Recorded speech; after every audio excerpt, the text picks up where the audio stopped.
We're live in 3, 2, 1. Let's go. Welcome back to another episode of insert podcast name here. We've been thrown out the name by Carter Boone, the Smashing Rackets podcast, which I kind of like because smashing rackets is fun. Wow. Smashing rackets is a thing, one of my favorite things that I enjoy in tennis that I wish more players did. You know, you always got to check that mic. Make sure it's plugged in so we don't have a hiccup. You know, the first episode, I touched my nose a lot. The second episode, my mouth was really dry. Or maybe I was trying to look for words and I kept going. I kept swallowing. So this time, minimal swallows and minimal nose touches. With that being said, let's get into it. The reason this video is late is because I was in New York. I went to one of my favorite places, Chinatown, and it's tough to say because I do love Chinese food so much. But they led me astray, and I lost all my trust in them, and they did me dirty. I got food poisoning from what we would assume was from Chinatown, and not really sure what it was. Probably the pig feet that I ordered, but you can't say for sure. So I was down bad, and most doctors said the people that come down with that type of food poisoning probably wouldn't survive. I survived, and that's why we're here today to bring you the most epic tennis podcast reaction video that we've made so far. Last week, we introduced the random thought of the week. The random thought of the week this week is, why does every singer from other countries always sing with an American accent? I've wondered this my whole entire life. I've yet to get an answer. Keith Urban won't respond to me. Hugh Jackman, when he sings in The Greatest Showman, he sings an American accent. He hasn't responded to me. The One Direction crew, they haven't responded to me. Nobody wants to give me answers. I recently heard a girl that barely even speaks real English. She was on The Voice Kids singing. I wish I remember her name because her voice was beautiful. You should look her up. Just put like voice Belgium or something, or maybe I'll add her in the description because you know it seems like when I mention people's names in here, they get a bump. There's the thing called the Joe Rogan bump. We're slowly creating the JP Hovey bump because our views are astronomical. YouTube isn't showing the correct views. It says 100 views. It's actually probably 100,000. But I'll talk with YouTube later.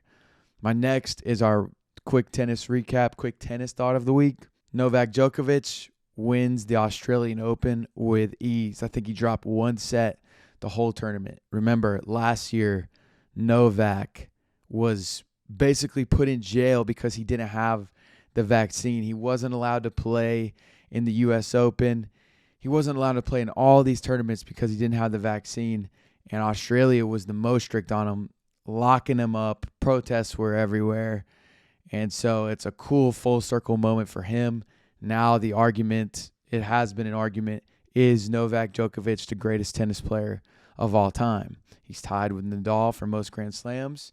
He's won, I don't know how many French Opens he's won. Let me look it up. I was going to say he might have won the most titles across the Grand Slams. Like I know Federer only won the French Open once, because anybody that's existed while Nadal has been practically alive, it just can't win the French Open because he's the king of clay.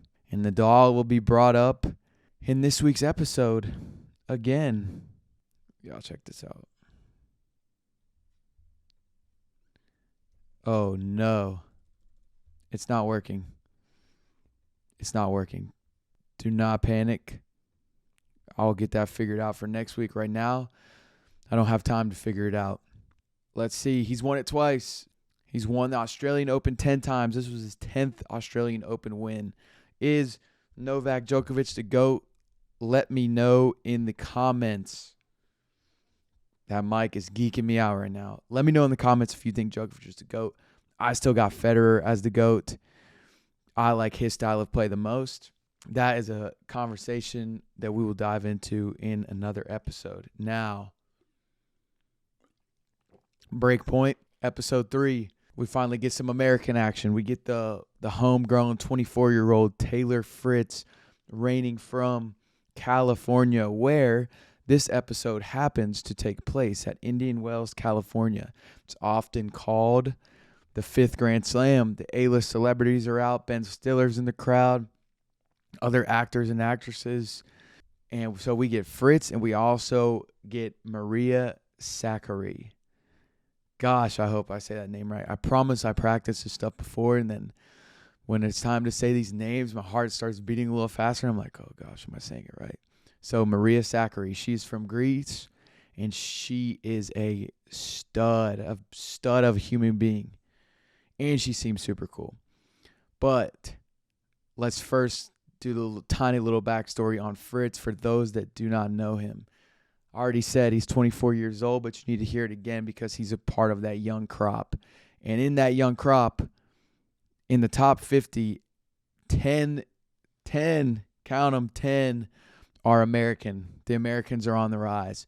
Fritz's mom was a pro tennis player, a successful pro tennis player. In this episode, we don't really hear too much about her. Not sure if that was her decision or what. She maybe just wanted it to be about her boy. But we learned that Fritz's dad coached him growing up. And you can tell when Fritz touches on it, he says his dad coached him very hard, and he has that look. He has the look in his eye of a kid who's, even though he's 24 years old, when he's saying the sentence, my dad coached me tough when I was young, that he's picturing himself being yelled at his 7-year-old tennis tournament where maybe he got 4th place and his dad didn't think he was trying hard enough. But in reality, Taylor Fritz probably just wanted to go home and watch SpongeBob because there was a new episode out. So he was coached by his dad until he turned pro. Now his coach is the coach who was responsible for Pete Sampras and Roger Federer, who before the Big Three era came, Pete Sampras was considered the greatest of all time, plays very similar to Federer. And that coach, oh no, I have to look this up. I freaking had it written down. Why do all these people have tough names? Paul Annacone. Paul, Taylor's coach during this season of Breakpoint was Paul, who coached Federer and Sampras. 2 of the greats, 2 legends. You can't ask to be coached by a better person, and this guy drops just gems throughout the whole entire thing. So that's Fritz's intro, and then they start talking about Maria Sakkari, and the videos they roll out of her when they're talking about her. She's athletic. She can beat you down on the court. She can be more physical. She's faster. They're running all these highlight montages, and you're getting juiced up. You're like, and she's freaking ripped and cut. She's built like a Greek Olympian goddess. She probably is an Olympian, but she's built like a Greek goddess. The stature is unreal, and you can tell she just has that competitive spirit in her. And yeah, the montage they do of her just gets you gassed up. And her talking about, I think the first line she says is like, "My goal is to be number one." That was like a 50% me about to do a Greek accent, but deciding not to do a Greek accent. But she says that, and she starts talking about the addiction of hearing the crowd yell your name, and the addiction of the feeling of being on the court in the big moments. And what's crazy is that in her big moments so far in her career, she's young still, but in her big moments, she has come up a little bit short. Excuse me. Most notably, last year, she lost in Paris, probably she lost in the semifinals, and just had like a meltdown, had a championship point, and just kind of folded it away. And she starts to get it. She starts talking about the pressure and what the pressure can kind of do to her, how the emotions build up, and she feels like she's just trying to get over this semifinal hump and, to get into her first final of a major tournament. So we tell you, Fritz's coach is Federer's guy. Sakkari's coach is this younger guy. She says he's the youngest, probably one of the youngest coaches on tour. I keep getting text messages. I'm supposed to go watch, the boring movies with my girlfriend and some of our friends. But her Sakkari's coach, he's this young guy, one of the youngest coaches on tour. His name's Tom Hill. She says he's more of a best friend, or he's a coach, he's best friend, he's everything.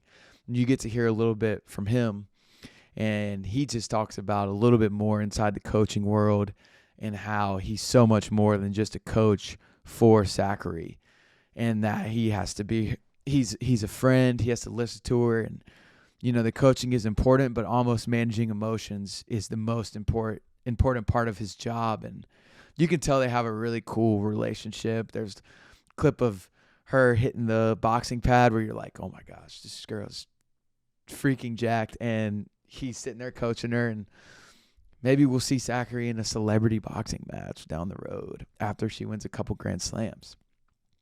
But her hump is similar to, if you listen to the last episode, Berrettini, he seems to be in that semifinal, final hump.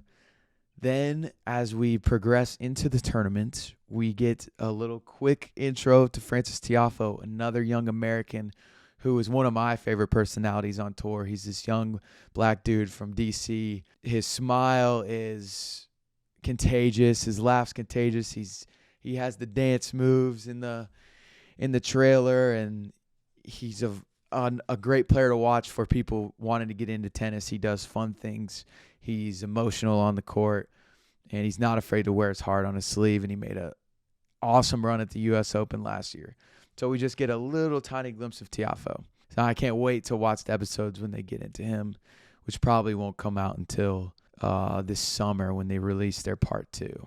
So the tournament begins. Spoiler alert. Please watch the Breakpoint, Netflix's Breakpoint shows before you watch this, because I will be spoiling. Or you can just simply type in their name on Google and you'll see the results of their last year. I'm not really spoiling because all of this stuff is a year old. Anyways, both of the people, Sakkari and Fritz, make it to the semifinals. Fritz has never won a tournament of this stature either. The Indian Wells is ATP 1000 tournament. It's one step below the majors. It's in the same group as the Miami Open and the Western Southern Open. Those are the 3 American ATP Masters events. God, I hope that's right, because if that's wrong, I said that so confidently. But I'm pretty sure that's right. Fritz plays Rublev, Andrei Rublev. He's a Russian.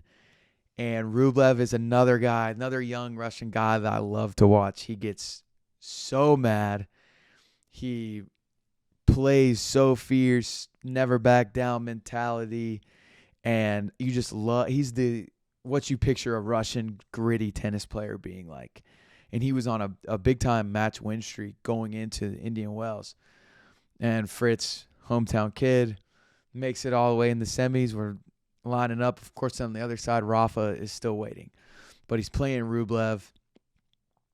And pretty much, I don't want to call it, haven't watched Fritz enough to call it flow state, but he seems like he's in flow state on Rublev. And Rublev just starts imploding. One of my favorite implosions I think I've ever seen, actually. He takes his racket. He's punching his racket. Next point, something bad happens. He's yelling in Russian, "Davai, mальчики, la la la." And then one point, he's smashing his racket on his knee, going bonkers. And in this moment, shout out to the Breakpoint directors, Fritz's coach, dude, where is this at, man? I swear I wrote down this banger quote that coach had. No, maybe here it is. I got you. Fritz's coach has a banger quote that's playing during the match highlights. So he's talking about the 3 most important things for the tennis player: your physical talent, the things you can't control, the God-given abilities, your heart, how far are you willing to go, your ability to compete, are you a competitor? Kind of innate as well, but you can also coach that up a little bit. And the last one is your head. And he says this thing where it's the ability to process what's happening to you without letting the emotions overwhelm you. And he drops that banger as it's showing Fritz succeeding and Rublev just crumbling. But Rublev, trust me, I love Rublev and I love the emotion, and I do think he will also be. He already has won tournaments, but he's a top guy as well. But that's just a great quote. And you see Fritz after the match. He knows he played well, but he was still frustrated with himself. And coach talks about one of Fritz's biggest downfalls is his negative self-talk, which seems to be another common theme for a lot of these guys. And he starts downplaying himself, and he's pissed off. And Fritz's coach says, you didn't play great. Or he's like, you asked me to check you in these moments, and do top 10 players talk to themselves the way you're talking to yourself right now? The answer is no. So cut the crap. What you did do, or you didn't play great today, but you figured it out, and that's why you can be successful on the stage, in the top 10 world of tennis. And that goes for any sport. And it's always fascinating to hear the coaches, because I feel like Kobe Bryant's guy has said that all of the coaches that have coached the highest level minds and the GOATs, they all kind of have that same sentiment of the great ones always figure out a way to win even when the ball's not bouncing their way. And that's what Fritz was he proved in that match. And it's like, hey, man, you can do this. Then I can't decide. We can go ahead and switch to Sakkari's journey. So she's in the semifinals as well, and she's playing Paula Badosa, who if you've watched the other episodes, we've talked about her. Right now, leave a comment. Say, JP, tell me something I'm doing that I need to work on. Tell me somebody you want to hear about, or just say, let's go in the comments. And then while you're at it, go tell somebody to go watch the first 2 episodes that we recorded, so they can all get caught up, and we know who we're talking about when we bring up Paula Badosa, the Spaniard, the stud. Next up, she's a beast, kind of a Maria Sharapova lookalike, even though she's from Spain. Paula won last year's tournament, and she is one of the hottest players on tour competitively in tournaments. For all you guys watching, Paula is also a good-looking girl. We will say that. But I'm saying she is on a hot streak on tour.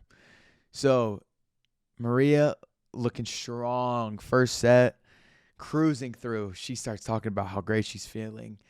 She's feeling unstoppable. But the other side of that net, Badosa is nasty, man. She's a competitor. She's not going to go down easy. And Maria starts to implode. She starts yelling in Greek.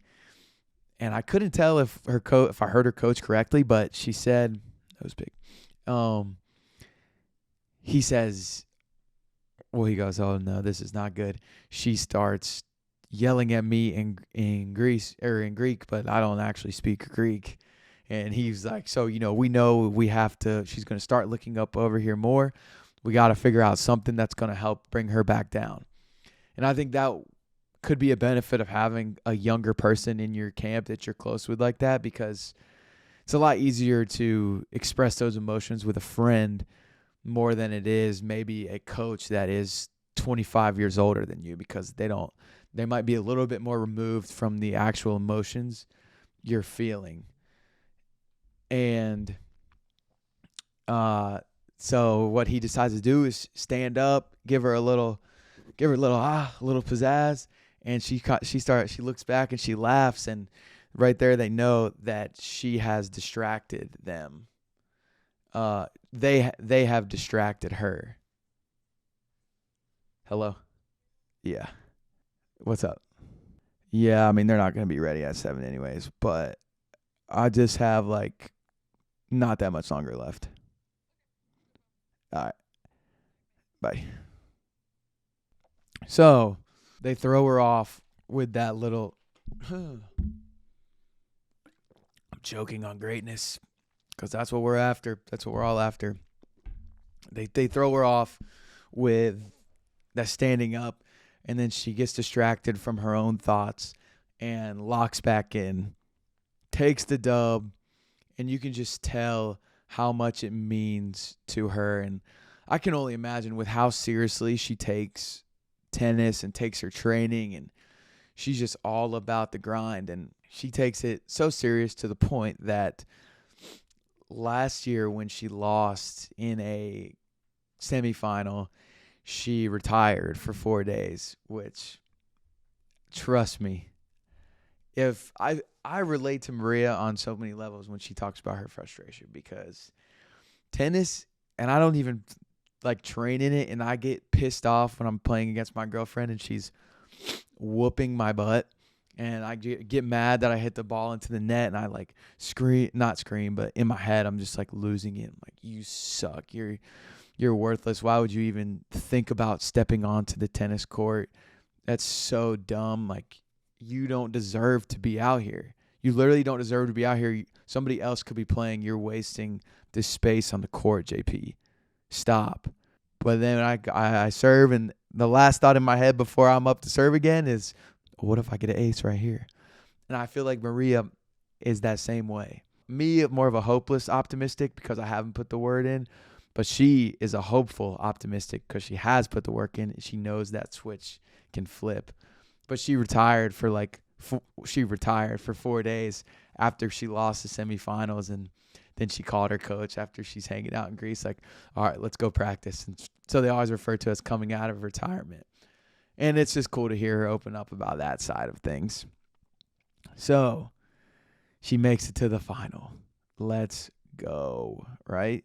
So Maria, she has to play Iga Swiatek, who is a stud. She has won 1,000 level tournaments before, and she isn't built like Sakkari because nobody is, but it just shows tennis can be an equalizer. You got Nadal, who's a jacked guy, and you have a Taylor Fritz, who's a tall, skinny guy. Both top 10 players use their bodies and everything to their advantage. My nose is actually itching right now. But Swiatek is a stud. Maria's getting ready for the match, and immediately off the jump, the clips they're showing you, like, seems like it might be shaping up to be a good match, but Swiatek is looking smooth out there. This is one of my first times sitting down and watching her play, like, as I was looking at other highlights of her, and she's just smooth. The game looks pretty easy for her.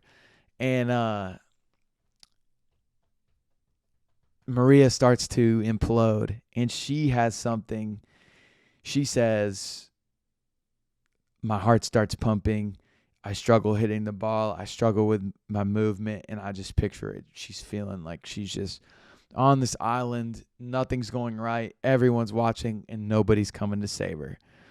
And then one of my favorite lines, unfortunately at Maria's expense, Maria, I love you. I actually love you. But she says, go to hell, nothing goes in. And another moment, I'm like, yes, save, yeah, go to hell. Freaking tennis ball, go over the net. I'm trying to win. And the coach is like, oh, gosh, anything we say now is going to piss her off. But she talks about, as it's rolling clips of her kind of losing points and hitting the ball into the net, just missing the line, tennis game of inches, and it will just drive you mad. And she says, when you want something so bad that you can barely handle the pressure, like, as the moment starts to shrink in on you. And I feel like that's relatable for everyone. And I feel like in the past 2 episodes, there's been moments where I've said the same thing, where it is relatable to everyone. Like, so many moments that these tennis players go through are moments that we all go through in our lives. And in this one, it's like, anytime you want something so bad, whether you're a younger kid, maybe listen to this. Hopefully our demographic is wide. Younger kid listening to this, and you're want to make your middle school basketball team or your high school basketball team, or, anytime you've put your heart into something. And then the moment comes, the last day of tryouts. I use sports analogies because that's what I'm most familiar with. sports tryouts, and it's like, there's only one or two spots on the team, and it's that last scrimmage, and you're like, man, I have to do well. If I don't do well, I'm not gonna make the team, and I will have come up short, and all this work is for nothing. And that pressure can either fuel you or it can break you. And that comes with time and mental growth and everything, and mental confidence, and the self-talk is probably the most important thing. But it's just so relatable, and it's relatable, like I just said, for the younger demographic, but also when you look at for older demographic, it's like you pour your heart and soul into a job and you want a promotion. It's crunch time, and you need to put out your best piece of work, and for whatever reason, your brain's not clicking on that day, and you just feel like you failed. And it's just hard. And, doing that for these people in front of a crowd, in front of a sport, or in front of everybody watching on TV, they represent their country, so they feel like their whole country is watching, your parents, your coaches, everybody that's invested in you. It's just hard. And she says, like in the other episodes with other players, she shares the same sentiment of it's embarrassing. And after the match, when she ultimately loses, she breaks down and she starts crying, and she talks about how how emotional she was after her semifinal win, that it kind of drained her for her final. And Fritz's coach also drops a great quote simultaneously with all of Maria's highlights, where he says, self-imposed pressure is the biggest catalyst to paralyze your ability to maximize your talent.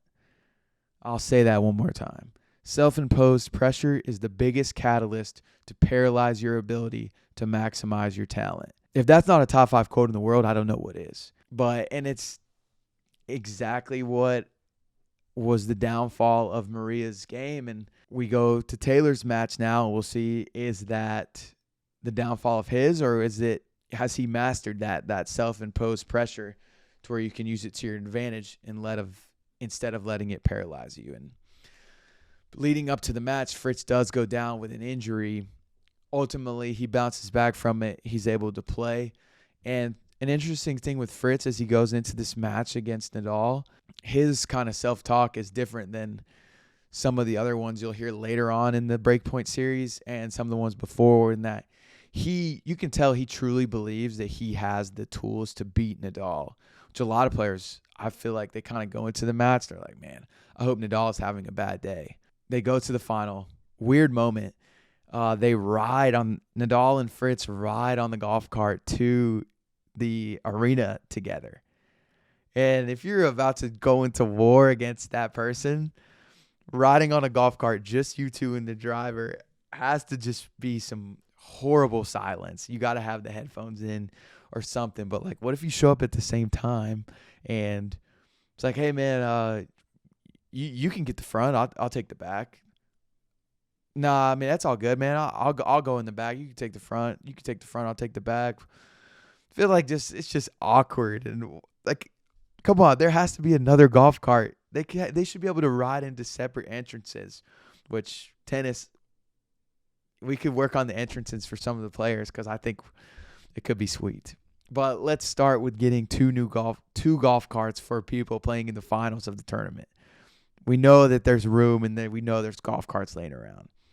So they get into the tournament. So important thing to note about these tournaments is, unlike the Australian Open, where it's best 3 out of 5, it's best 2 out of 3. So you just got to win two sets. And they go into it, and Fritz early on in the match has a realization like, all right, I can do this. I need to keep bringing this game to Nadal. He's playing phenomenal. Nadal starts to have his big moment of pushback, and Fritz is like, I need to stand 10 toes down on what I'm trying to do, because this guy he comes back from everything. We know how this goes. Fritz takes the first set. They go into the second set, back and forth, going to the tiebreak. Tiebreak in Indian Wells is first to 7. The tiebreak is epic. Whoever was on the camera from the Breakpoint crew at this match, give them all the raises in the world, because it was epic. And as they go into, Fritz gets a match point, championship point serve, And he says, like, you can hear the thumping in your heart. And the most daunting thing is that he knows that Nadal knows that he is nervous. What in the world can I do to make it to where Nadal maybe second guesses that maybe I'm not nervous. Maybe this kid knows something that I don't, and that I need to be prepared on something. Taylor Fritz has got some balls, man, because he's like, I feel like Nadal's in my head, so I'm going to go with the thing that he's least expecting. It's a risk, but let's ride. And hits a big serve at him. Nadal returns it. Fritz hits a winner back. The rest is history. The California kid brings home the championship trophy in basically his hometown, the place that he dreamed about since he was 8 years old to win the championship. If I was a professional athlete, I mean, those are the moments that you work for right there. Is you grow up going to this tournament, going to these matches, watching these players. The last American to even win was in 2001 when Fritz was probably, if he's 24 now, like 2 years old maybe. Insane. And now it's your moment. Everything from your life, he says his dad when he was younger told him, like, they were at center court, like, you're going to win this tournament one day. And Fritz did it. So it had to just be such a great feeling of validation. And it's awesome for the Americans. And who knows, maybe Fritz will be the next American to win a Grand Slam. Personally, I think it will be Sebastian Korda. But another episode where I will admit, going into this episode, I was never a massive fan of Fritz, but I gained a ton of respect for him after watching this, getting to hear more of his story, and seems like a dude I would love to chop it up with. I would love to chop it up with anybody, even if I'm not quote unquote fans. Just because I'm not a fan of somebody doesn't mean I have to like them. But yes, the next episode we go to Spain, and it mainly features Paula Badosa, who we just saw Sakkari beat, and owns Jabeur from Tunisia, who I knew of but had never really watched her play. Quickly became one of my top 5 favorite tennis players. Can't wait to dive into that episode with everybody, and it's going to be electric because she is one of the most electric players on the women's tour, and the tournament in Spain is really cool. So, as always, thank you for watching. Sorry for the delay on the video. I will get this one posted as soon as possible. I'm recording right now. It's 7 o'clock on Wednesday. Hopefully, I will get it out by Thursday morning. I got to go to this movie night. My phone is being blown up. Y'all see the background. And I got to roll. Please tell your friends to subscribe. We only need 25 more subscribers to get to 1,000. Then I got to up my watch hours, and then we start monetizing. And we just get one step closer to the dream. So thanks for watching, and see you guys next week.